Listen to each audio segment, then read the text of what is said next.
welcome Marty Clarke back to the program.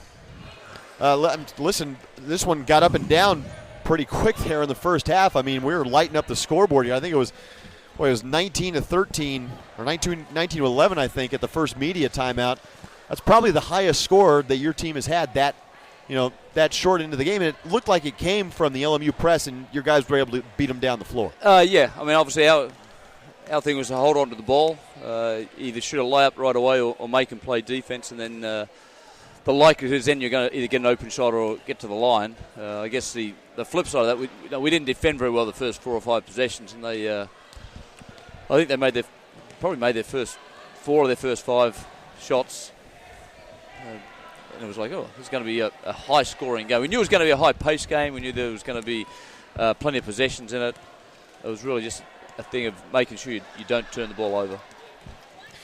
Well, you mentioned the defense, and you certainly turned that around the last 35 minutes of the game. Absolutely. You hold LMU to a season low in points scored and a season low in field goals. So, I mean, and once again, Brandon Brown in the last matchup, I think he was 4 for 18 from the floor, 4 of 11 in this one. He really never got a chance to initiate the Lions' offense. No, I mean, they rely so much on their defense to create their offense and have teams give the ball back to them. And so once we made sure we didn't do that, certainly not live ball turnovers. We had a couple of offensive fouls and a couple of rebounding fouls.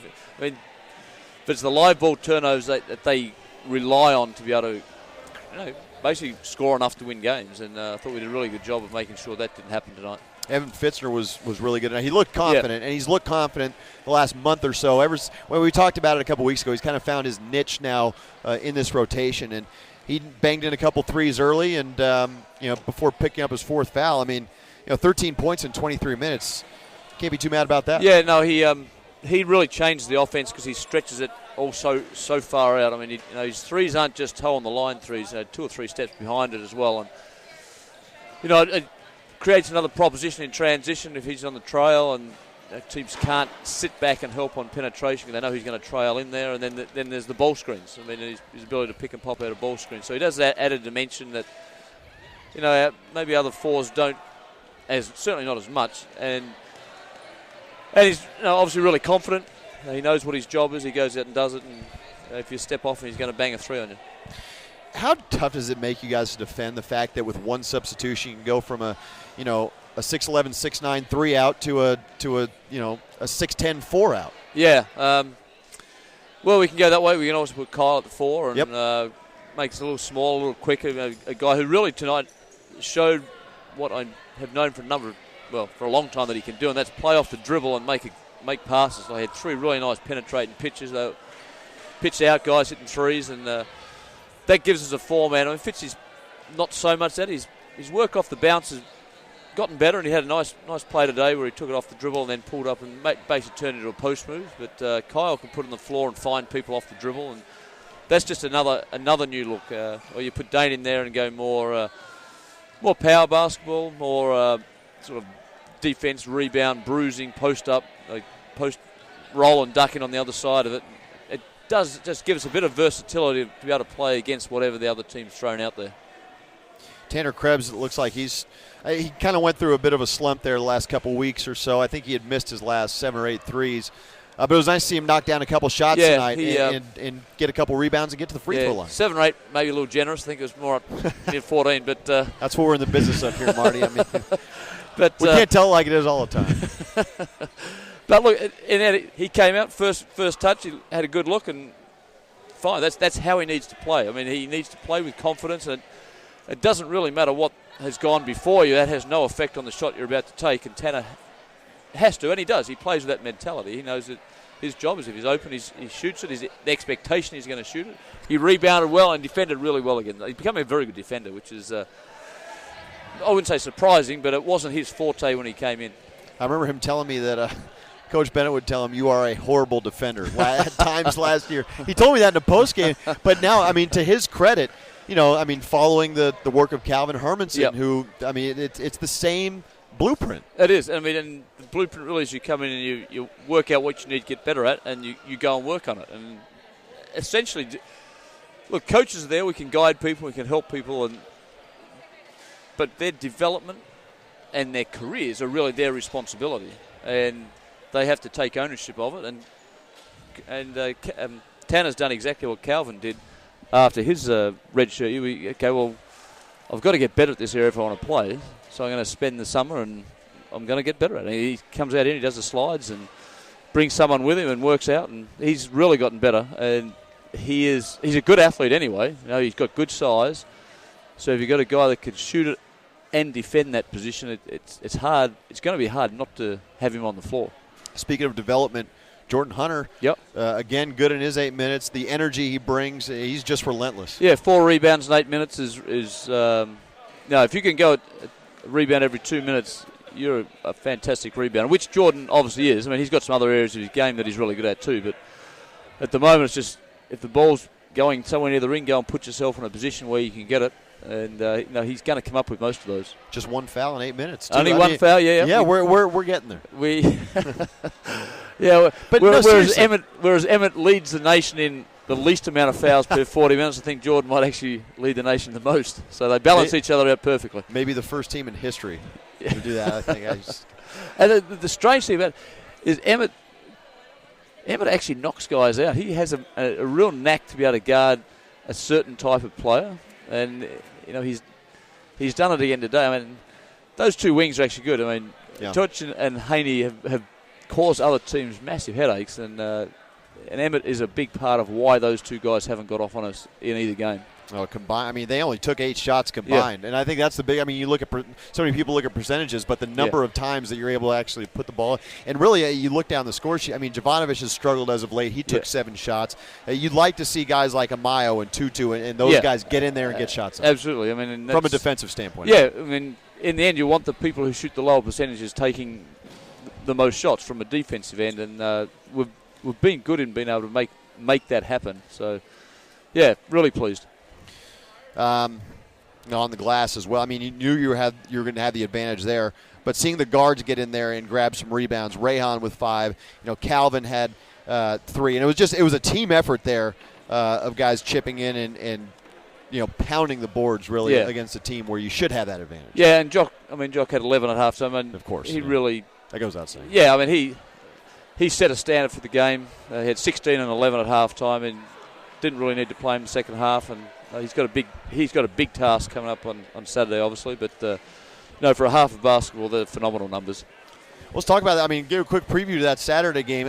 I mean, him and Mika went toe to toe here, just over a month almost 2 months ago now. Yeah. And I mean, listen, BYU is a different animal in Provo than they are here, and they play with a lot of confidence. And I mean, say what you want about the way they guard, but I mean, they put up 82 tonight against San Diego. So they're dangerous up there, and once the crowd gets into it, it's a different environment. No doubt, it is one of the most significant home courts in the conference. Obviously, partly because it's a totally different environment. I mean, here in Gonzaga, it's loud, and BYU is huge. I mean, it's the only place that has a 20+ thousand seat stadium. It's going to be full. It's going to be loud. It's just a totally different environment than what you're used to in other. So that turned with the fact that they know they play well at home. They know they shoot well at home. They're a much better home team than they are on the road, and it will be tough. I mean, the game 2 months ago is almost irrelevant because it's such a long time ago, and so many things have happened through the course of the conference season.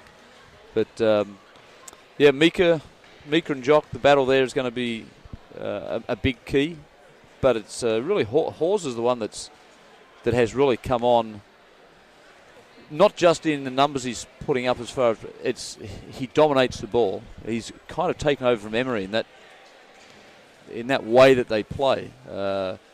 He has no fear. He comes down, he'll shoot it on no passes, and he would do that 2 or 3 possessions in a row. That's kind of what we were used to Emery doing, and now Hawes is kind of taking that role. It'll be interesting. I mean, Rose being out actually hurts them because it did give them a person on the floor that didn't feel like he needed to shoot it, and which is actually good for that group. But with him out with knee surgery, it means they'll have Emery, Hawes, and I guess Bryant will start. So a very talented lineup, though. We'll see. It's the enigma that kind of keeps itself going. I mean, so good on paper, but, I mean, for whatever reason, they can't figure out a way to get to the top of the conference. It's interesting. Yeah. It's very interesting. Well, Coach, thanks so much, and we'll see you in Utah tomorrow. Okay. Thanks, AJ. Marty Clarke, brought to you by Shamrock Office Solutions, delivering digital copier and technology solutions to the Bay Area for over 15 years. Visit them online today at shamrockoffice.com. And what do you know? Our Crown Plaza player of the game, it's going to be the freshman. It's Jordan Ford. Jordan. Hey, how you doing? I'm doing great, man. Thanks for joining us. Good to have you back on. Yeah, no doubt.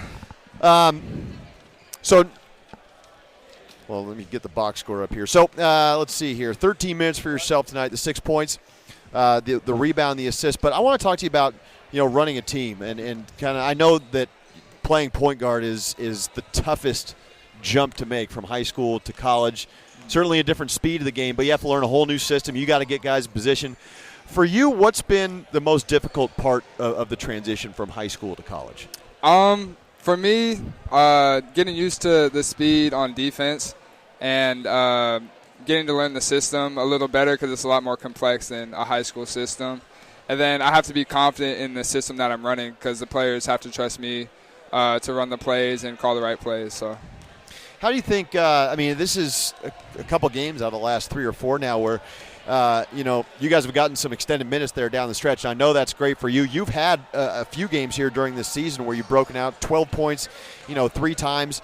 But what does that do for your confidence, being able to get out there and get into the flow of the game and run the offense a little bit? It gives me a lot of confidence because I know next year I'm going to probably play a bigger role. So just getting used to playing minutes and playing both sides of the ball is big for me. And not just doing it in practice, doing it in front of all the fans and everybody. So it makes a big difference. I mean, just going from practice to when the bright lights come on and there's people in the stands, especially on the road. I mean, on the road in some crazy environments, you kind of got to keep your cool a little bit. Yeah, definitely. Especially when we went to Gonzaga, it was good for me to experience that. Even though I didn't play that much, it was good for me to be able to see everything that's going on. So when I'm actually able to play, I'll be ready for it. You'll see BYU. 18,000. You'll pack the stands there. Yeah. But some of these guys you got out there with. I mean, you guys got out there tonight and really held your own. I think even gave your team more of an advantage. I mean, you outscored LMU in the second half by 12. But yourself with Kyle Clarke and Jordan Hunter and Steph out there. It seemed like you were able to kind of take it to LMU. Does that take some time to kind of get into the rhythm of things? At the college level to really be able to take it to somebody? Well, I've always been a type of guy to take it to somebody regardless. But we compete every day in practice against like Joe and Fitz and the guys that are playing a lot of minutes. So we feel like we have a chip on our shoulder to go out and prove what we can do and just compete. What was the mindset coming into this one, coming off loss? I mean, you guys haven't lost many games this year. But after the losses that you have had, you've come back out and you've been clearly the better team each time out. What was the mindset coming in tonight, with this group? And, I mean, obviously a very close-knit group, and you certainly don't want to lose here on your home floor, much less 2 in a row. Yeah, definitely. Whether we're playing the number 1 team or just another game, we're going to come out with the same mindset, and that's just to do what we do and run our offense and guard to our best ability, and that's what we did tonight. I think you kind of knew that this game would be a physical one against LMU. Gonzaga shot 44 free throws against them on Thursday. I'm not sure. But especially a different animal with the press. Mm-hmm. But you were able to – I mean, I don't think there was barely any turnovers in the backcourt, and they forced 30 against Portland. What did you see about the execution of being able to break the press? Is that something you guys especially worked on during the week? Yeah, we definitely worked on it during the week. We knew they were going to come out really aggressive, and that opened up a lot for our offense to get open threes. They heavy converged, so we were able to kick out and get easy shots. And just being patient in the backcourt, not trying to rush things. If the pass isn't there, then hold on to it and wait for somebody to get open.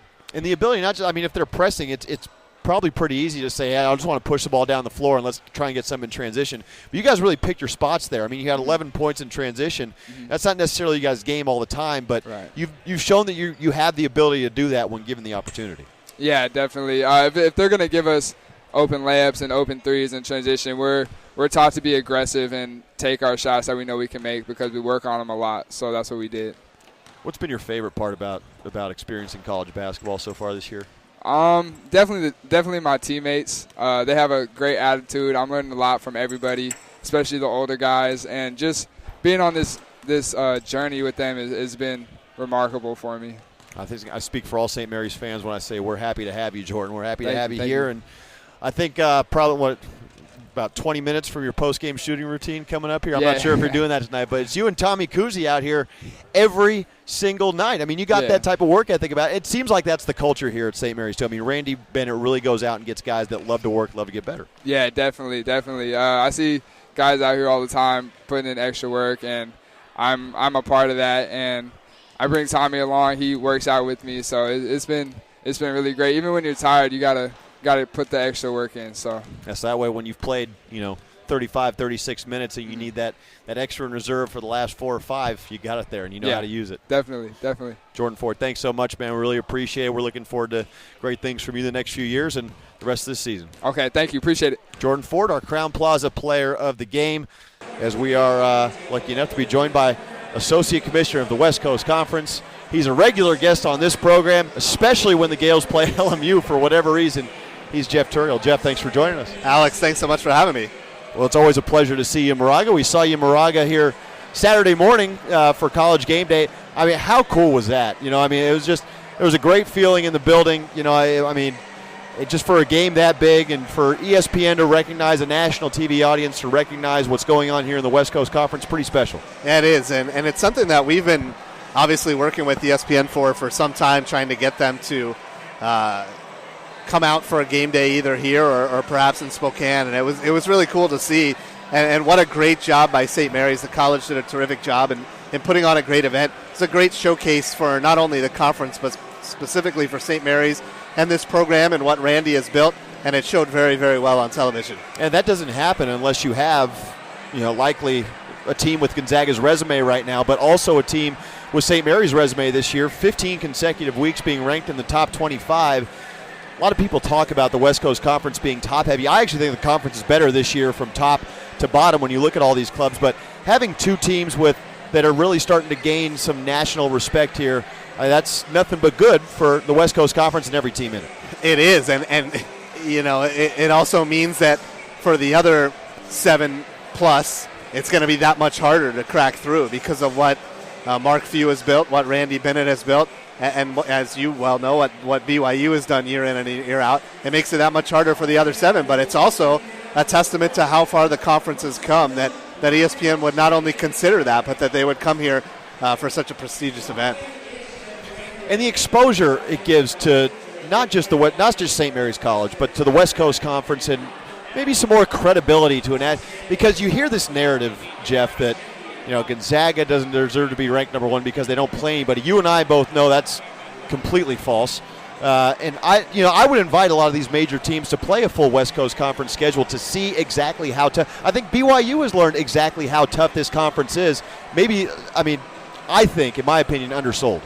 Yeah, I agree, and that's something we work very hard on every day to try to tell that story, and finding new audiences that are willing to listen. You're right. I mean, conference play and any conference is tough because you know the personnel so well, and you see the same players year in and year out, and many conferences like ours play a double round robin, so you're playing every team twice or maybe even a third time depending on the conference tournament. So conference play is always tough, but the level of play in this conference is so challenging, and you see it every night, and we see it every night.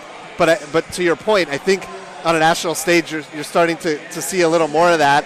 And our tournament in Vegas is another great showcase for that. And we'll see 6 nationally televised games by ESPN throughout the course of the tournament. That's terrific exposure as well. Yeah, and that schedule just came out today. That national broadcast schedule, of course, the entire first 2 days will be on BYU TV and the W.TV, but it seems like every year or every couple years there's more and more national exposure and even local exposure here on the West Coast where you see Spectrum and CSN and Root picking up those first 2 games on Saturday.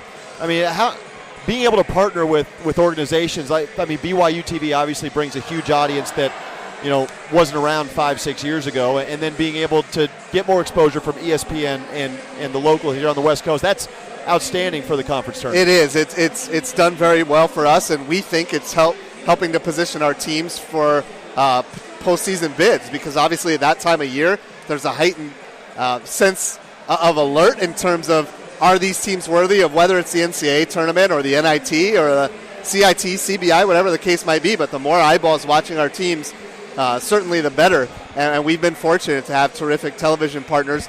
But it all starts with the brand of basketball. If the basketball quality wasn't there wouldn't be the interest in the first place by these media partners.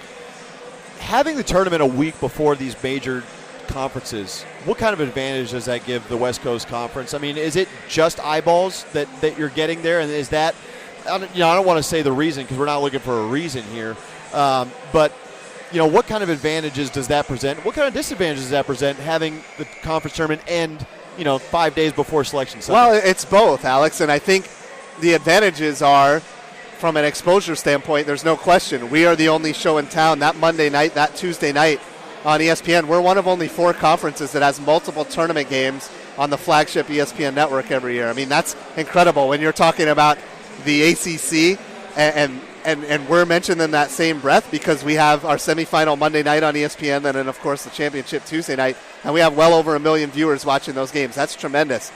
Conversely, on the other side, because our tournament finishes earlier, not only is there maybe the waiting around for Selection Sunday, but you're seeing it tonight and the last 8 weeks. Our conference play has to start earlier than most to be able to get conference play in, and then you hear from our coaches who want to be able to schedule marquee non-conference games maybe later in December, and they don't have that opportunity because we're in WCC play already. So there's give and take, and that's something that we're constantly evaluating.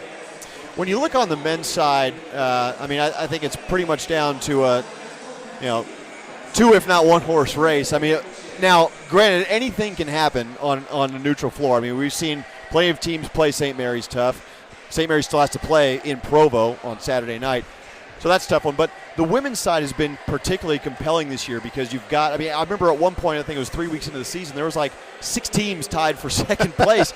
That's going to be a tight race. Yeah, there's a lot of parity on the women's side. I mean, we just saw even tonight, Portland just winning at Pacific. We saw even tonight Gonzaga just falling to San Francisco. This is Gonzaga, who'd won 12 straight women's conference games until tonight. So you're right. There's a lot of parity on the women's side. Realistically, I think we're a one-bid league on the women's side this year, the way the RPIs have shaken out. But I also think in Vegas, that's going to be wild. It's going to be a lot of fun. Yeah, and last year on the women's side, you had USF coming in and taking a bid and getting 2 teams in, with BYU getting the at-large. That's right. And San Francisco was a 4 seed last year, and they come in and win the women's tournament. I mean, that was pretty cool to see. And I think this could be a year where we very well might not have the 1 seed, whomever that's even going to be, winning it all. It could really be anybody on that side. Back at the Orleans Arena, of course, once again, and it's been a great venue for ever since the. Now, I believe, correct me if I'm wrong, the West Coast Conference was the first conference to move the conference tournament to Las Vegas. Mountain West follows suit. Pac-12 follows suit. The WAC follows suit. Kind of a trendsetter here, Jim. Yeah, well, I mean, I wasn't here. I had nothing at all to do with it. But you're right. You can take credit, though. It's worked out very well for not only us as a conference, but our institutions as well. And it's really brought a lot of attention to our conference. And clearly the fan support has been there. We've been sold out every year we've been there. And really for us this year, it's trying to keep things fresh. We're going to have a new video board hanging from the center of the arena, which we think will impact the fan experience and make things even more fun for those attending the event this year. And of course, with there's a lot, and you are taking off, what 10 days from now to head out to Las Vegas. That's a long week for you guys. It's a long time to be in Las Vegas, but the event itself is a lot of fun. And once we start playing basketball on that Thursday, 2 weeks from today, we'll be ready and we'll be excited. Well, this one has been kind of an up-and-down game so far. Not really what you expect between St. Mary's and LMU. Since LMU's decided to employ this press, it's pushed the Gales up and down a little bit. It has, and St. Mary's is showing that they're certainly capable of playing at that tempo with a 46-point half. And that shows you really the strength of a St. Mary's team. That might not be the style they would prefer to play, but they can clearly play it pretty well. They had a 21-point lead. Yeah, no question. They've really extended it here in the last half of this first half. Well, Jeff, thank you so much. As is custom, if St. Mary's and LMU face off again in Las Vegas, you know where you got to be during halftime, right? Alex, you let me know I'm there. Thanks for having me. Jeff Tourial, Associate Commissioner, West Coast Conference. He's kind enough to join us, and we'll take the break.